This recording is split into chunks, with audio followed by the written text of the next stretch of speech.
Use ചെയ്യുന്ന റൂമാണ്, use ചെയ്യുന്ന ബാത്റൂമാണ്. അത് ഞാൻ ദിറ്റാക്ഷി. ഒരുപാട് നേരം സമയം കഴിഞ്ഞാണ് JCB അതിനകത്ത് വരുന്നത്. ആളെ മാറ്റിയിട്ട് വേണമെങ്കിൽ സ്ലാബ് തള്ളി മാറ്റിയിട്ട് നോക്കാം. അതിനകത്ത് അടിയിലുള്ളവരുണ്ട്. കെട്ടിടം ഇടിഞ്ഞു വീണിയാണെങ്കിൽ ആളില്ല, പോട്ട് അതിനകത്ത് ആളില്ലെന്ന് വെച്ചോ. എന്നാലും നോക്കണ്ടേ? അതാരും ഉത്തരവാദിത്വം.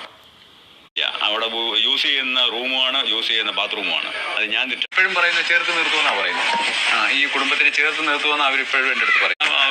അവരുടെ ദുഃഖം അവർ രേഖപ്പെടുത്തി. പിന്നെ ഞാനോട് സംസാരിച്ച് വരാമെന്ന് പറഞ്ഞു. ഇപ്പം എനിക്ക് വരാൻ ഇച്ചിരി ബുദ്ധിമുട്ടുണ്ട്, കാര്യങ്ങളൊക്കെ ആയിട്ട് നിൽക്കുക. അതുകൊണ്ട് നാളെ മറ്റന്നാളോ ഞാനവിടെ വന്നു ചേരും എന്ന് പറഞ്ഞ് ഫോൺ ഓഫാക്കി.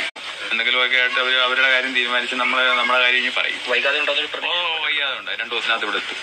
എന്താ തോന്നുന്നെങ്കിലും ഒരു പ്രതികരണത്തിന് അവർ ഇപ്പോഴും പറയുന്നത് ചേർത്ത് നിർത്തുമെന്നാണ് പറയുന്നത്. ഈ കുടുംബത്തിന് ചേർത്ത് നിർത്തുമെന്ന് അവരിപ്പോഴും എൻ്റെ അടുത്ത് പറയുന്നത്. ഫോൺ കോളിനകത്ത് പ്രതീക്ഷയുണ്ട്. അത് ഉറപ്പാണ്. അത് അവർ വരുമെന്ന് പറഞ്ഞാൽ ഉറപ്പ് വരുന്ന ഞങ്ങൾക്ക് സഹായങ്ങൾ ചെയ്യും. ബാക്കിയുള്ള കാര്യങ്ങൾ മുന്നോട്ട് പോകും. സഹായത്തിന്റെ കാര്യമൊന്നും നമ്മുടെ അടുത്ത് പറഞ്ഞില്ലല്ലോ. അവർ തീരുമാനിച്ചുണ്ടാവും. എന്തെങ്കിലുമൊക്കെ ആയിട്ട് അവരുടെ കാര്യം തീരുമാനിച്ച് നമ്മളെ കാര്യം ഇനി പറയും. വൈകാതെ ഉണ്ട്. 2 ദിവസത്തിനകത്ത് ഇവിടെ എത്തും.